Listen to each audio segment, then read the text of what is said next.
하루는 그 인천대교를 지나가고 있었는데요.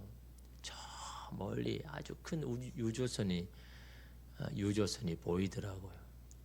그 크기가 얼마나 큰지 아주 멀리 몇 킬로 한뭐 7, 8킬로 한 10킬로 정도 떨어져 있는데도 그게 얼마나 큰지 산을 가릴 정도로, 물론 산은 더 멀리 있었으니까 가려지겠지만 이 아파트 한 수십 층 높이의 그 큰 유조선이 이렇게 보이는데 그 배가 아주 천천히 이렇게 움직이는데요.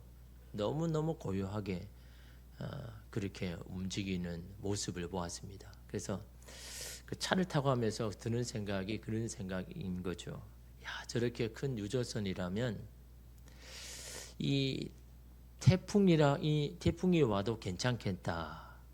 그 태풍 속에도 이 배는 정말 안전하겠다라는 그런 생각이 들 정도로 아주 큰 유조선이었습니다. 여러분, 이 작은 배는요, 아주 작은 바다에도 막 풍랑이 치지 않습니까?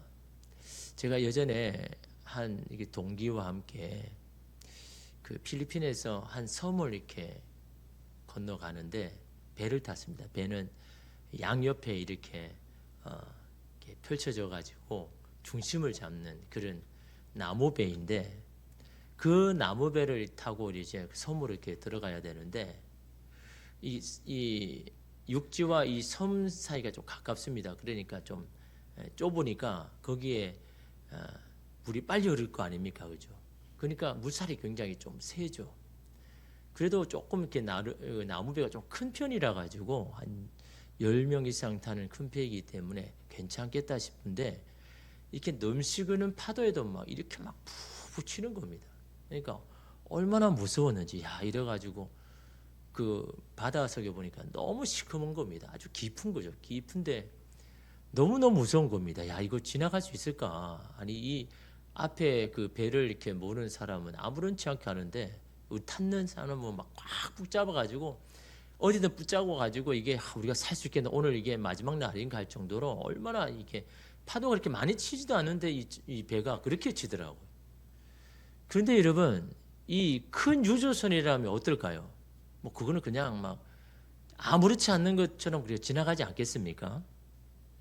왜 제가 그런 생각을 했냐 그러니까요. 우리 삶에는 여러분 파도가 수시로 치잖아요. 쳤다가 또 들어왔다가 또 쳤다가. 근데 우리의 인생에 이 인생이라는 게 좀 단련이 되면 좋을 텐데 뭐 여러 번 이렇게 파도를 맞아가지고 부서져가지고 다시 이렇게 해가지고 좀 힘이 생겨가지고 그 다음에는 뭐 끄떡 안아야 되는데 근데 우리는 그렇지 않잖아요. 파도가 칠 때마다 또 넘어지고 쓰러지고 마음이 깨어지고 뭔가 신앙생활 10년, 20년, 30년 했는데도 파도가 안 쳐서 이렇게 안전하고 괜찮은 거지. 인생의 파도 한번 쳐버리면 기우뚱 하면서 막 요동치면서 막 신앙의 열정도 갑자기 막 사그러들고 마음도 이렇게 저렇게 깨어져 버려가지고 어떨 때는 기도의 자리도 막 오지도 않고 그럴 때가 얼마나 많습니까? 그래서 우리의 삶도 참 저런 큰 유조선 같은 우리의 믿음을 가지면 얼마나 좋을까? 그래서 그런 하나님 앞에 그런 고백을 한 적이 있어요. 하나님, 언제 우리는 저 태산 같은 믿음을 가져가지고 그런 인생의 파도에도 끄떡하지 않고 서 있을 날은 언제 올까요? 왜 우리의 이 믿음이라는 것이 수없이 오는 그 파도에도 매번 넘어지고 매번 쓰러지고 이렇게 넘어질까요? 왜 제가 그런 생각을 했냐 그러니까 우리 주변에는 이 고단한 인생 때문에 힘든 사람이 너무 많으니까 괜찮은 사람이 없습니다. 다 물어보면요, 다 힘들다고 합니다. 그런 고단한 인생을 우리가 살아가는데 그러면 도대체 믿음이란 무슨 힘이 있는가? 이렇게 매번 부딪힐 때마다 여러분 넘어지고 쓰러진다면 도대체 우리가 믿음을 가지고 있다는 것이 도대체 어떤 의미가 있을까라는 생각을 여러분 안 해보셨습니까? 그래서 우리의 믿음이 좀 저 태산 같은 좀 정말 대단한 믿음 좀 가지면 괜찮을까라고 생각을 잠시 해봤지만 그게 답이 아니더라고요.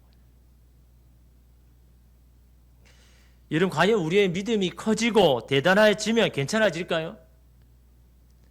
여러분, 믿음이 좋다는 것은 뭡니까? 안 넘어지고 안 쓰러지는 것을 말하는 것이 아닙니다, 여러분. 믿음이 있으면 막 쓰러지지도 않고 막 버텨가지고 막 괜찮은 것처럼 막 그게 좋은 믿음이 아니더라는 겁니다. 믿음이 좋다고 파도가 안 치는 것도 아닙니다. 좋은 일만 생기는 것도 아니지 않습니까? 좋은 믿음이라는 것은 넘어져도 다시 빨리 일어서는 게 좋은 믿음이죠. 낙심이 되어도 빨리 마음을 회복하고 추스리는 것이 좋은 믿음인 겁니다. 요동하지 않는 것이 아니라 요동하는 순간에도 즉시 주님 앞에 나아가서 주님, 저는 요동할 수 없는 연약한 사람입니다. 그러기에 주님, 나를 도와주십시오. 나를 붙들어 주십시오. 그렇게 주님 앞에 나아가는 사람이 믿음이 좋은 사람이지, 흔들리지도 않고 요동하지 않는 사람이 믿음이 좋은 사람이 아니더라라는 겁니다. 예수님의 제자들이 예수님과 함께 배를 타고 갈릴리를 건너가셨잖아요. 그때 큰 폭풍이 일어나가지고 제자들이 어떻게 합니까? 어떻게든 그 배를 살리려고 막 애를 쓰잖아요. 그런데 그 큰 파도가 배에 막 들이쳐 오잖아요. 그래서 그 배에 있는 물을 자꾸 퍼내지면 어떻습니까?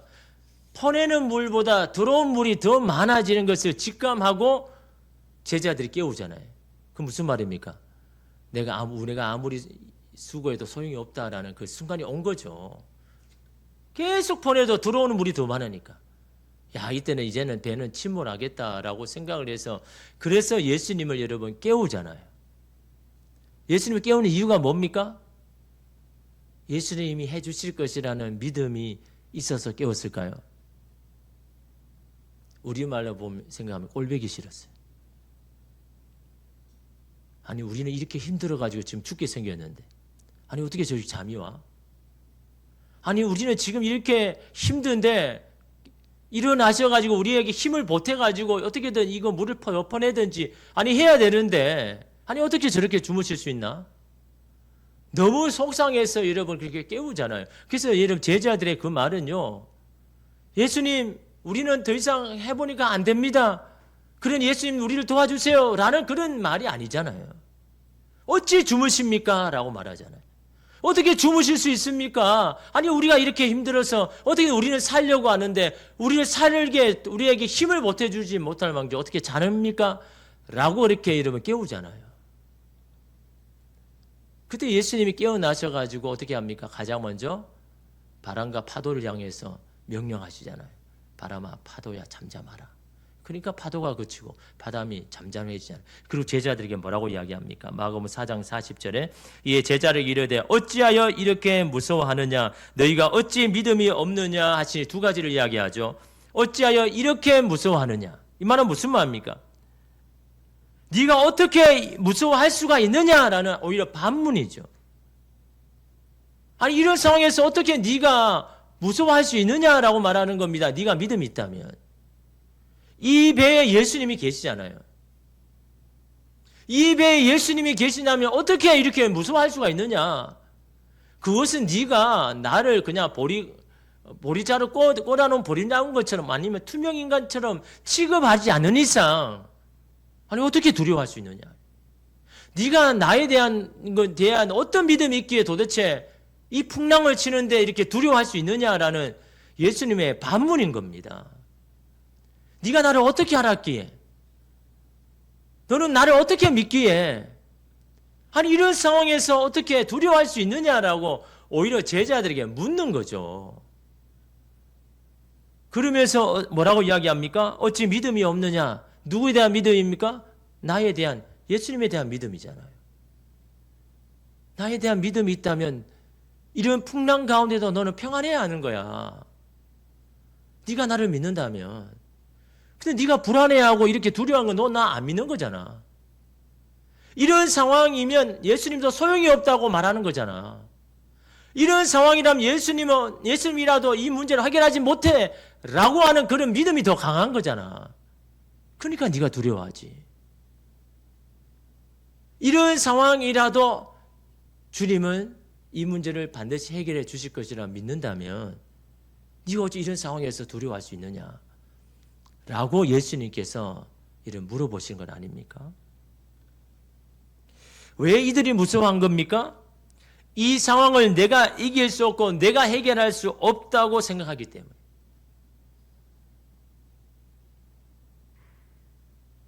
자신에 대한 믿음을 지금 예수님이 요구하시는 게 아닙니다. 예수님에 대한 믿음을 가져야 한다는 겁니다. 나는 이 광풍에서 아무것도 할 수 없지만 내가 믿는 예수님은, 나와 함께 하신 예수님은 이 광풍에서도 나를 보호하실 것이다. 나는 나의 이 연약한 육신을 내가 어떻게 할 수 없지만 내가 믿는 예수님은 나를 지켜주실 것이다. 그런 믿음이 있다면 너희는 평안할 수 있다는 겁니다. 찬송가 406장에 고난 내용은 편히 쉴 곳과라는 찬양이 있잖아요. 가사를 보면요, 고난 내용은 편히 쉴 곳과 풍랑 이로도 안전한 포구, 폭풍까지도 다스리시는 주의 영원한 팔 의지해. 능치 못한 것 주께 없으니 나의 일생을 주께 맡기면 나의 모든 짐 대신 지시는 주의 영원한 팔 의지해. 주의 영원하신 팔 함께하사 나를 붙드시니 어느 곳에 가든지 요동하지 않으면 주의 팔을 의지함이라. 어느 곳에 가든지 내가 요동하지 않는 이유가 뭐라고 합니까? 내가 능력이 있어서 내가 힘이 있어가 아니잖아요. 주의 영원한 팔을 내가 의지할 때 내가 어느 곳에 가든 나는 요동하지 않을 거다. 그 능력의 팔, 전능하신 팔이 나를 지켜주실 것이기 때문에 나는 어느 곳에 가든지 괜찮다라는 거. 근데 나의 힘, 나의 능력 믿고 가면요, 어느 곳에 가든 불안합니다. 두렵습니다. 걱정이 됩니다. 그 사람 자기 힘 믿고 사는 거죠. 그러나 주님의 힘 의지하고 주님의 팔 의지하는 사람은요, 어느 곳에 가든 요동하지 않는다라는 그런 믿음의 이름 고백 아닙니까? 믿음이란 게 도대체 뭡니까? 나는 이 문제에 관여할 수 없고 해결할 수 없음을 인정하는 것이 믿음인 겁니다. 그게 믿음의 시작인 겁니다. 이 문제를 주님께 맡김으로 주의 도우심을 구함으로 이 모든 문제가 풀려질 것이라는, 주님 안에서 풀려질 것이라는 것이 이 믿음 아닙니까? 나는 큰 믿음, 대단한 믿음을 가져서 이제 더 이상 이런 문제에 흔들리거나 괴로워하지 않았으면 해라고 생각하면 그것은 여전히 나에 대한 기대이며 나에 대한 확신, 믿음인 거죠. 주님에 대한 믿음이 아닌 겁니다. 예수님에 대한 작은 겨자씨 같은 믿음이라고 있으면 산을 옮길 수 있는 역사가 일어난다고 했지 않습니까? 믿음이 큰 믿음을 가져야 그런 역사가 일어난다고 말하지 않으셨습니다. 나에 대한 작은 믿음 그 하나라도 있으면 그런 산을 옮기는 역사가 네 가운데 일어날 것이다 라고 하시는 것이 여러분 예수님의 마음이잖아요. 나에 대한 큰 믿음이 아닌 겁니다. 내가 믿는 주님에 대한 믿음, 그 작은 믿음이라도 역사한다라고 이런 말씀하고 있지 않습니까? 그래서 제가 챗 GPT에게 물었습니다. 뭘요? 큰 유조선은 태풍에도 안전하고 괜찮니? 라고 제가 물었죠. 근데 대답이 뭐냐? 300m가 넘는 큰 유조선이라도 태풍에서는 안전하지 않다. 속수무책이다. 우리가 생각한 거하고는 다르죠. 여러분 300m 배를 한번 생각해 보십시오. 축구장 길이의 몇 배입니까? 그런 큰 배도 태풍 앞에서는요 안 된다는 거. 물론 작은 파도, 작은 물결에는 강하죠. 요동하지 않지만 태풍 앞에는요 안 된다는 거. 큰 유조선. 그래서 큰 유조선이요 태풍이 지나간다면요 그 경로를 우회하거나 아니면 기다렸다가 지나가기를 기다렸다가 유조선도 뭐 유조선이라고 뭐 태풍 한가운데 막 지나가가지고 그런 거 신경 안 쓰고 그런 게 하는 게 아니더라는 거예요. 오히려 그게 크면 클수록 더 큰 이 태풍의 돌풍, 바람의 힘에 받아가지고 오히려 선체가 휘어지거나 부서질 가능성이 있다는 거예요. 오히려 더 큰 게 더 불리하다는 거죠. 더 클수록 여러분 받는 에너지가 더 크게 받지 않습니까? 바람이 여러분 쫙 여기 있는 사람 요것만 봤지만 이만큼 한 사람은요 전체를 봤잖아요. 그래서 오히려 더 큰 게 더 위험하다라는 여러분 그런 이야기를 합니다. 무슨 말입니까? 아무리 대단한 끈기와 의지와 힘이 있어도 인생의 태풍 앞에서는 안 된다는 겁니다. 하나님의 도우심이 아니면 어떤 인생도 안전하지 않다는 겁니다.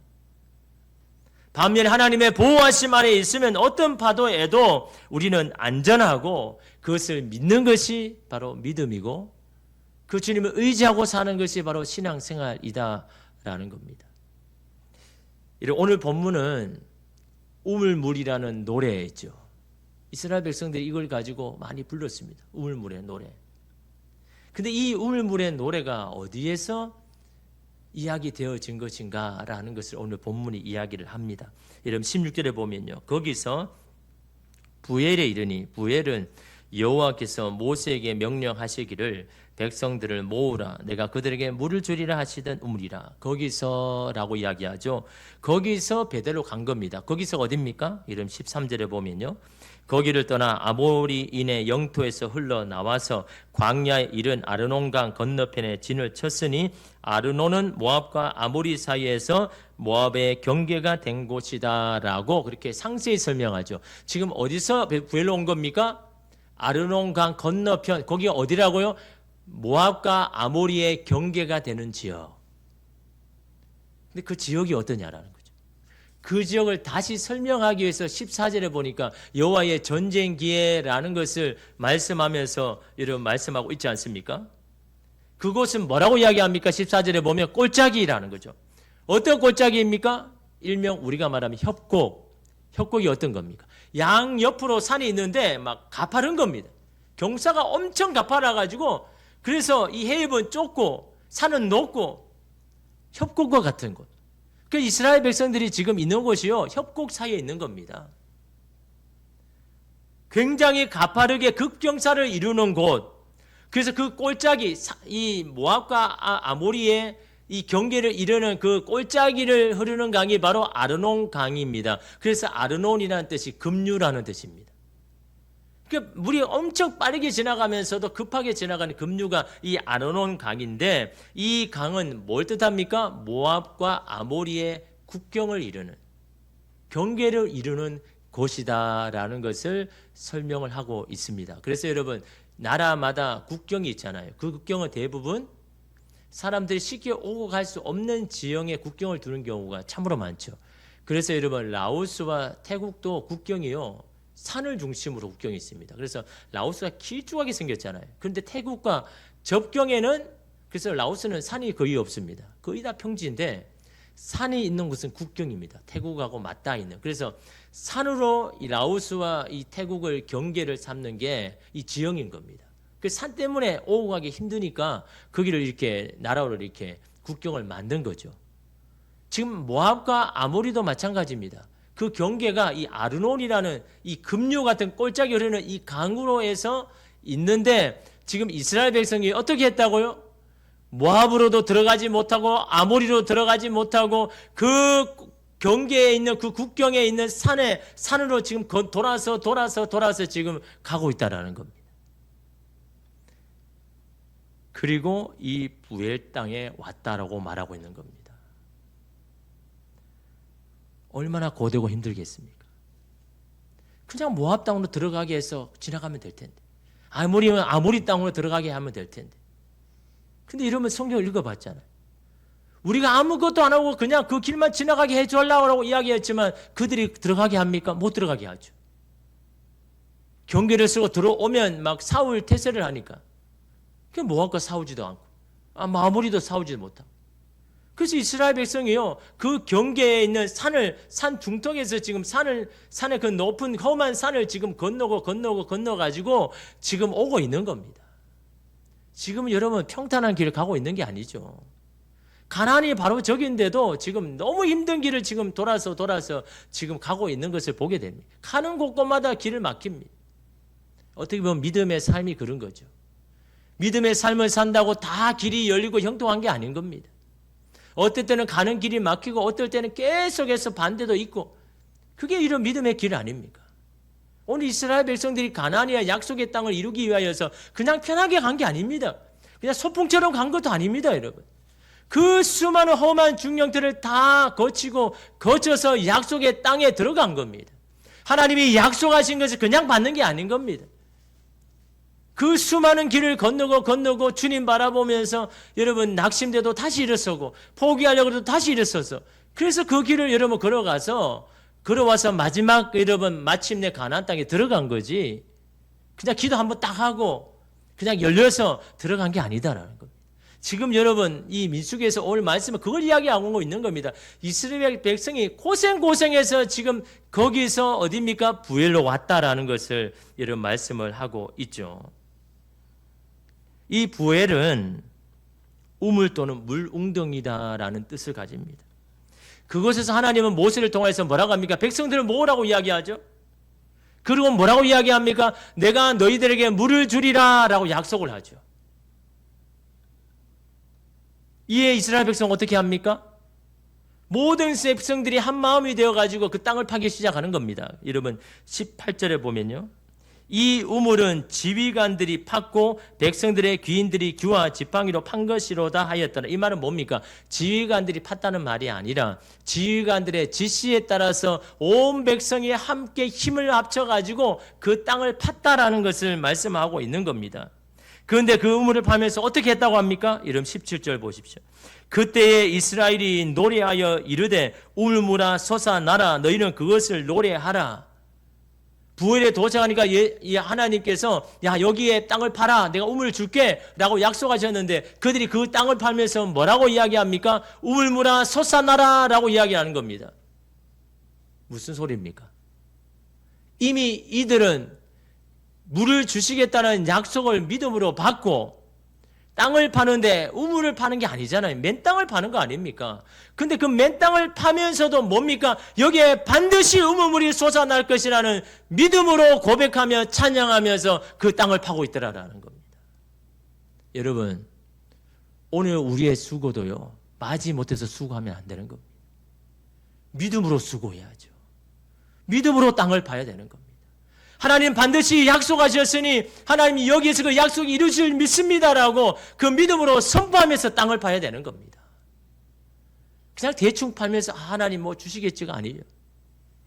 눈에 보이는 것은 맨 땅이잖아요. 왜냐하면 여러분 이곳은 우물을 솟아날 수 있는 지형이 아닙니다. 가파른 여러분 지형 탓에 비가 오면요 다 그냥 밑으로 빨리 그냥 골짜기에 있는 그 강으로 다 흘러버리는 겁니다. 저장할 수 있는 여러분 산의 지형이 아닌 겁니다. 산 밑에라면 좀 가능성이 있겠죠. 산 중턱입니다. 산 위에입니다. 거기에 여러분 물이 존재한다는 건 여러분 가능성이 제로인 겁니다. 물을 저장할 수 있는 곳이 없는데요. 그 산에서 그냥 여러분 강으로 흘러버리는데 어디서 여러분 산 위에서 우물을 판다는 겁니까? 이건 도대체 있을 수가 없는 일 아닙니까? 그럼에도 불구하고 그들은요 믿음을 가지고 파는 겁니다. 믿음을 가지고 판다는 걸로 그치는 게 아니라 믿음으로 선포하는 겁니다.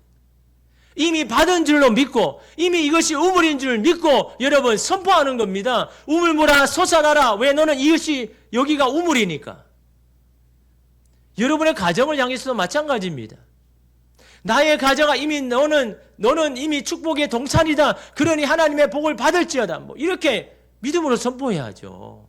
야, 이거 내가 이렇게 수고한다고 이게 되겠나? 그건 믿음이 아니잖아요. 믿음은요, 이미 받은 줄 알고 믿고 구하는 거고 선포하는 거죠. 눈에 보이는 현실에 여러분 신앙생활 하는 게 아니라 약속하신 말씀 따라 사는 게 믿음의 사람 아닙니까?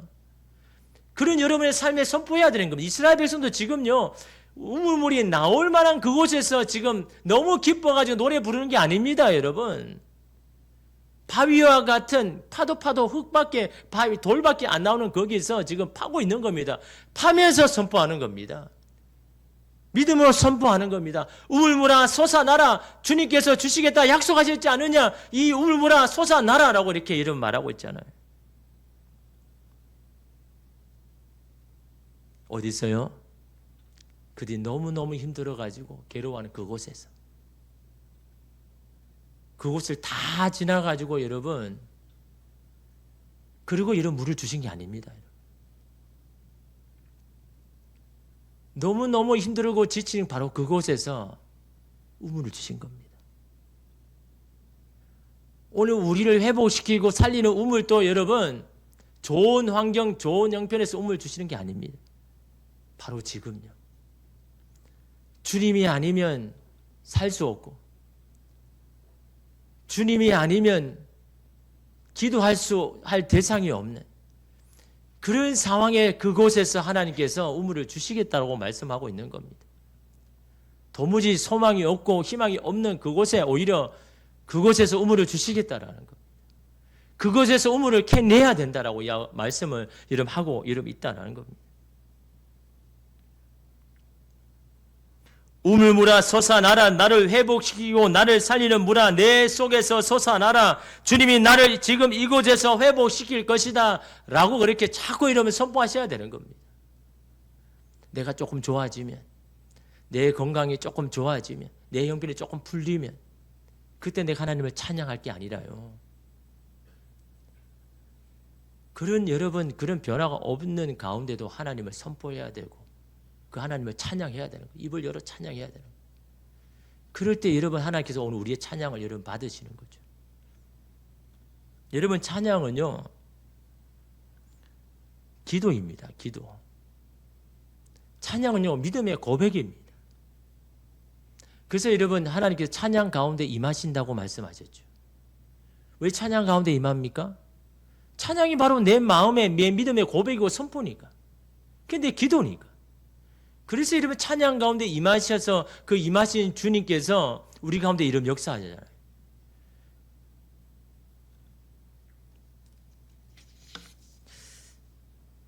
제가 한 1년 동안 미국 유학 생활을 짧지만요. 하면서 그때가 제일 하나님 앞에 찬양을 많이 올려드렸습니다. 늙은 나이에 나이가 많아서 갔거든요. 가니까 다 20대 중반 후반에 오고 저는 30 넘어가지고 그것도 목사 안수 받고 제가 4월 달에 이렇게 목사 안수를 받았는데 그 다음 달에 또 갔으니까요. 다 그냥 공부하는 사람이 전도사고 다 그런 겁니다. 목사 안수 받아가 온 사람 그렇게 많지도 않고. 나이가 들어가서 가니까요. 바로 이렇게 수업을 들어야 되는데 수업이 도통 무슨 말을 하는지 다 영어로 하니까 도통 무슨 말을 하는지. 그래서 오후에는 의학학원에 갔습니다. 의학원. 오전에는 수업 듣고 오후에는 의학원 가가지고 레벨 테스트 해가지고 레벨 단계가 있는데 그래도 조금 공부를 했는지 레벨 한 3 정도 이렇게 되더라고요. 그래서 레벨 3부터 시작해가지고 그렇게 공부도 하면서 의학을 하면서 또 수업도 듣고 처음에는 그냥 감으로 그냥 들은 거죠. 도대체 조 교수 뭘 이야기하나. 마지막 하면 이제 머뭇거리고 있다가 대답하라 그러면 그냥 대충 이렇게 둘러대고. 근데 여러분 어떻습니까? 뭔가 빨리 해내야 되잖아요. 빨리 해내야 이게 되잖아요. 또 저 혼자 왔잖아요. 애는 이제 100일 지나는 애를 두고 왔으니까 마음이 조급한 겁니다. 어떻게 더 빨리 내가 이 공부를 빨리 끝내고 빨리 돌아가야 될 텐데 라고 이렇게 생각하는 마음으로 조급하니까 근데 현실은 녹록지 않죠. 이게 공부가 또 쉽지가 않은 거죠. 더 조급한 마음이 좀 이게 안 되는 이 현실 때문에 참 많이 힘들었습니다. 내가 왜 여기 왔나? 여기 와서 왜 이렇게 내가 고생하나? 그래서 가족에게는 괜찮다, 너무 좋다라고 말하지만 너무 좋은 게 아니죠. 그래서 그 기숙사방에서 얼마나 하나님 앞에 찬양했는지 모릅니다. 저 혼자. 근데 그 찬양할 때요, 힘든 마음, 속상한 마음은 딱 사라지는 거예요.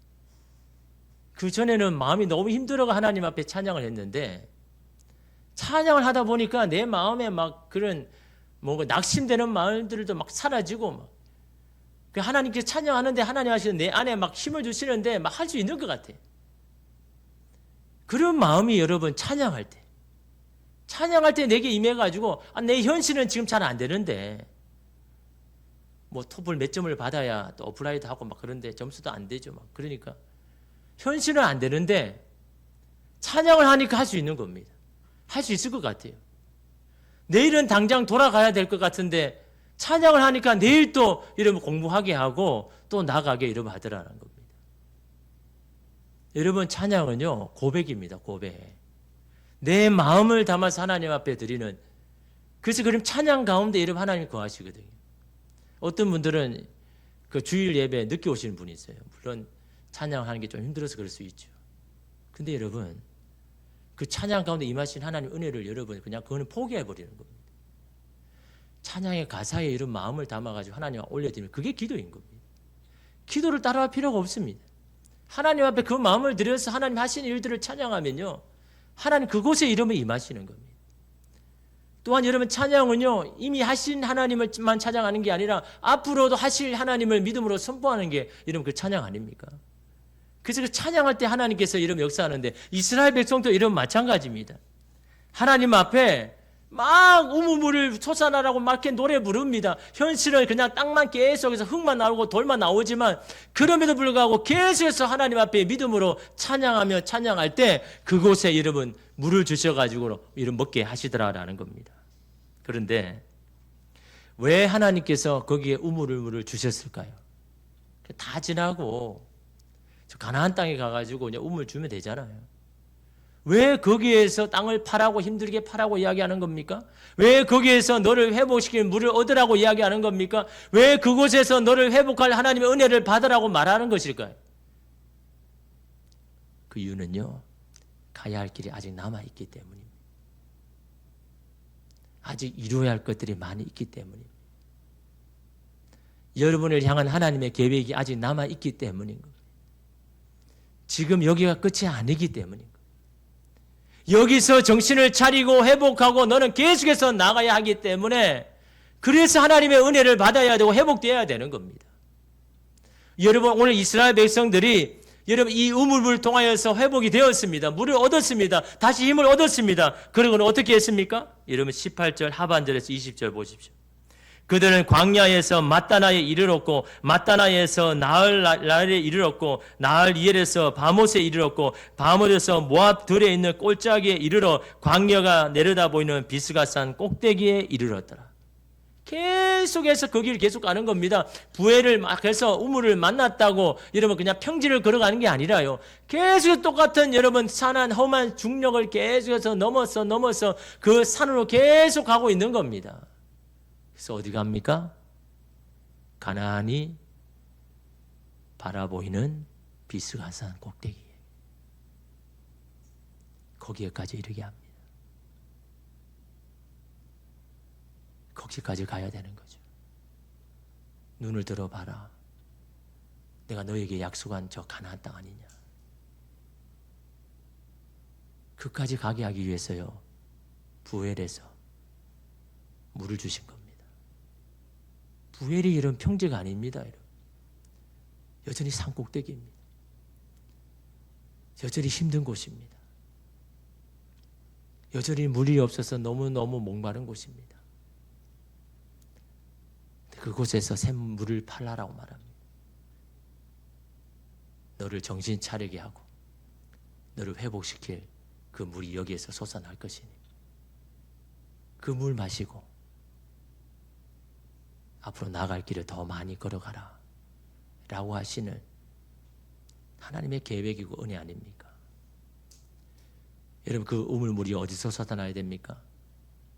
여러분의 마음이 속상할 때, 여러분의 마음이 답답할 때, 이제는 안 된다고 생각할 때, 그때 하나님 앞에 기도하십시오.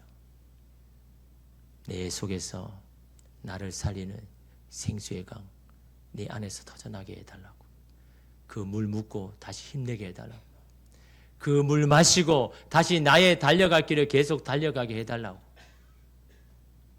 여러분 오늘 이 금요 기도의 자리가 바로 오늘 이스라엘 백성들이 외쳤던 우물물이 솟아나는 곳입니다. 어떻게 솟아납니까? 믿음으로 선포할 때. 눈에 보이는 이곳은 도무지 물이 솟아나지 않을 것 같지만 내게 약속하신 주님 믿고 믿음으로 선포해야 되는 겁니다. 여러분의 삶을 향하여, 여러분의 영혼을 향하여, 여러분의 가정을 향하여, 여러분의 자녀를 향하여, 여러분의 삶을 향하여도 여러분 믿음으로 선포해야 되는 겁니다. 믿음으로 선포할 때 하나님이 역사하기 시작하는 겁니다. 여러분 자녀들을 보면서 속상하고 못마땅해가지고 그렇게 있지 말고 속으로 선포해야 되는 겁니다.